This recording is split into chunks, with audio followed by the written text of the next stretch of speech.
Sa kasalukuyan, ako po ay Corporate Secretary and Administrative Officer in a private school in Batangas for more than 30 years. Amen!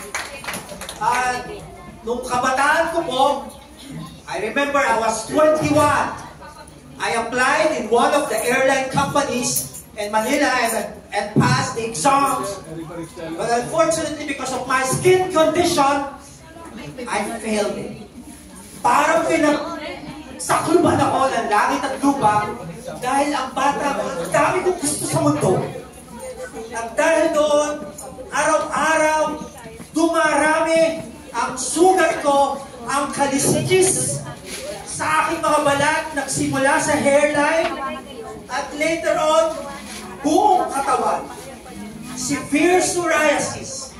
Maraming klase po ang psoriasis. May plaques, gluten, inverse, nail psoriasis.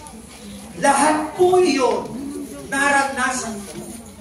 In 2016, I was bedridden kasi po 30% na may psoriasis ay may psoriatic arthritis sa buto. I could not walk.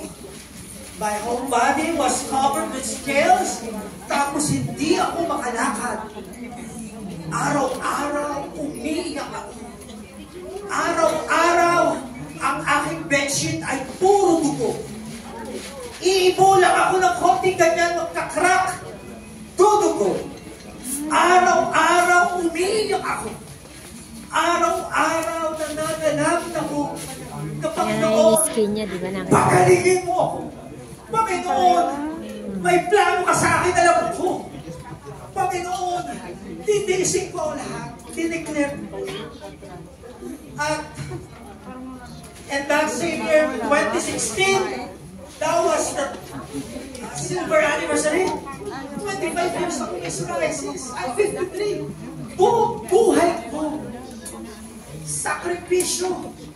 Pero sabi nga sa Pilipos, 4-6, huwag kang bahala. Do not be anxious about anything, but in everything by prayer and petition, with thanksgiving, present your request to God. Matuto tayo maghintay. Amen. At sa 25 years, naghintay ako, at ngayon, ito na ako. 9 years! Wala na po akong psoriatic arthritis. Hindi na po ako nag-chemotherapy. Kasi ang mga dermatologists itong ibibigay, methotrexate, pang-cancer, yung tinitake ni Chris, nabasa ko sa article. Kung meron pala akong psoriasis, hindi masyadong halata. Sabi ng katabi ko, nagpa-derma ka ba? Hindi. So for 9 years, I'm doing my life to the fullest. Yung nakakalakad ako sa Jordan Park, sa park dito malapit sa His Sanctuary. Biyaya sa akin yun. Sobrang blessing po ang nararamdaman ko, and I'm so excited sa plano ng Diyos sa akin. Amen. Habang ako ay may trabaho, kasi sabi ng ate ko, oversee ka ng school. Narito ako ngayon. At naiyak ako kasi ang plano ng Diyos ang pinakadakila. Grabe! At sabi nga po sa Jeremiah 29:11, ito yung life verse ko. For I know the plans I have for you, declares the Lord.